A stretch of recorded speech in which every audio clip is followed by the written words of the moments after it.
Good afternoon, ladies and gentlemen. It is not only in this COP, almost in all the COPs, we, on behalf of least developed countries and most vulnerable countries, we organize two press conferences. Which first one, it is in the beginning, we express our expectation, and in the last segment, before 1 or 2 days of the conclusion, we go for such a press conferences where we express our opinions on the whole process and possible outcome. Today in this press conference, I am moderating the session. My name is Rezaul Karim Chaudhary. I'm from Equity and Justice Working Group, basically coordinating this press conference. And along with me from right, Ajeb Girmi. She's from LDC Watch, and she's also from Ethiopia. And just beside me, Ziaul Haq Muktash, he is the president of Campaign for Sustainable Rural Livelihood, one of the prominent network in Bangladesh. Apart from this, we have our speakers in my left side, Justin Ginetti. He is one of the prominent researchers in respect of from the institution called International Displacement Monitoring Center. So my colleagues, my friends are there who will be distributing our positions papers. And in first round, we will give the floor to our four speakers. We will give importance to three issues. First one is multilateralism and an ambition. And second one is about the finance, which will be talked by Ajeb. And the first one regarding the multilateralism and ambition will be speaking by my friend Ziaul Haq Mukta. And the last but not least, which is one of our trust points, the climate-induced displacement, which will be talked about by Justin. So I will start the session inviting my friend Ziaul Haq Mukta. Thank you, Mr. Rezaul Karim Chaudhary. I would like to focus on two issues, as Reza has mentioned. The first one is about the ambition. And before that, I will address the issue of multilateralism. As you know, the UNFCCC process is a multilateral negotiation process where parties come together, they exchange their ideas and opinions, and they reach a consensus.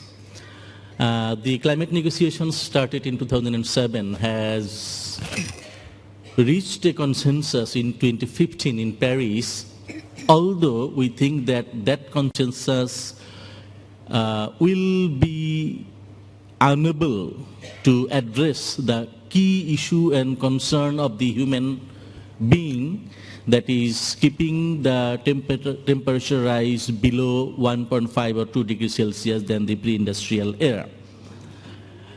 We really don't think that the nationally determined contributions that have been submitted by the country parties, these will not serve the humanity. And many of you know, exploring the existing LDCs, that the temperature will rise up to at least 3.4 degrees Celsius. So that's why we expressed our disappointment in Paris that this will not serve humanity. However, we have reached a consensus at least. Although things seems voluntary, but in this conference of parties following the presidential election in the United States of America, we have observed a great deal of disappointment among the negotiators as well as among the civil society organizations, especially on the issue of what could be done by the US president. So on that point, we would like to tell that the key point is any kind of harm to the multilateralism will be a threat to the security issue of those developed countries who, ignoring multilateralism, will be promoting unilateralism with their own ideas, views, and opinions. That will be something dangerous for their own security system, because multilateralism gives a space for all to negotiate. You cannot promote unilateralism. So that's the point one we would like to address. And the second one was, as I said before, that the MVCs, it will not secure the, it will not serve the humanity at the level we expected. So we urge developed country parties as well as developing countries who are emitting at very high scale, as well as countries that have submitted their LDCs, to increase their mitigation commitment, to increase the ambition, and that's why in the Paris Agreement there is no provision on the issue of peaking. And at the beginning of last week, we said that there should be some kind of peaking on the emission, and that's why we urge the developed countries, their peaking should be in 2020. Developing countries peaking should be in 2025, and for LDCs, this should be 2035. We urge this peaking because we think that unless we limit our temperature, our greenhouse gas emission, we will not be able to serve the humanity. So let's increase the ambition and think about the peaking. Thank you very much. Thank you, Mukta. It has given emphasis on two issues, emphasis on multilateralism and also setting the fixing this peaking years. Now I will go to Ajay Girmi. She's from LDC Watch. She'll talk about the whole range of financing thing, $100 billion adaptation funding in loss and damage. So I'll request Ajay to take 2 minutes. Okay, thank you, Razul. I am going to talk about the finance that is going to support or to rehabilitate communities in the most vulnerable countries in the LDCs. The Adaptation Fund report by the UNEP itself said, however much even developing countries altogether doing mitigation efforts, although we need them, they have to continue and enhance adaptation action. No matter how much we do, adaptation and loss damage is never going to be stopped because of the amount of carbon emitted and committed in the atmosphere. We will be in a constant damage catastrophe of climate related impacts in all these countries who have no adaptation capacity. So that's why we propose and we need more and more finance to support these countries. A recent report by the World Bank said that this catastrophe is going to intensify and 26 million people are going to become even more poorer in those countries, and about USD 520 billion goods and services are going to be damaged and set back.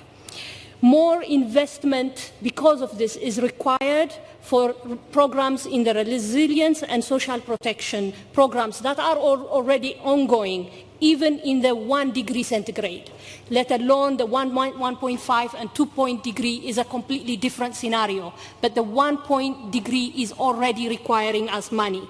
And the problem now we are facing is the Paris Agreement, first of all, didn't secure finance within this understanding. And the roadmap for the 100 billion, which was committed in Copenhagen in 2009, is still not clear how developed countries are going to come up with this kind of money. The only amount of money out of the 100 billion in our hands is 10 billion. And this is not even, we are learning now, not even additional. Out of the 100 billion, just 10 billion in the GCF coffers.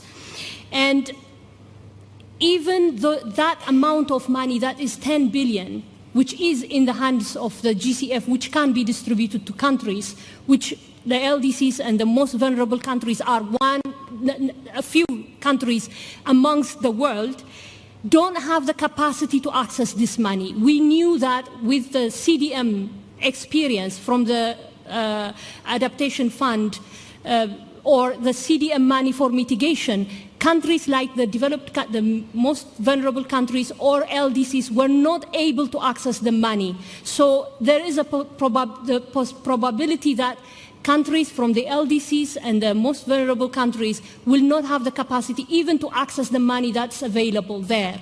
So we are concerned that their capacity should also be recognized to build their capacity so that they access the money that's just small but available for them. There is the adaptation fund that was set up to support vulnerable countries in their adaptation action, which was financed from money from the CDM, from the Mitigation Kyoto Protocol carbon markets levy. But that amount of money, that mechanism is now dwindling because the carbon market has failed. We don't have enough money. In fact, it has 80 million to replenish because of the disaster. There is the LDCF, the LDC Climate Finance Mechanism, which still is also suffering from lack of funding for LDCs and the most vulnerable countries. So these two particular mechanisms of financing mechanisms are that need strengthening, replenishing to support countries to come up from the climate disasters. But we have seen in Marrakech the Paris Agreement, which was going to discuss how to strengthen, how to replenish, how to provide climate finance for these mechanisms, has not delivered.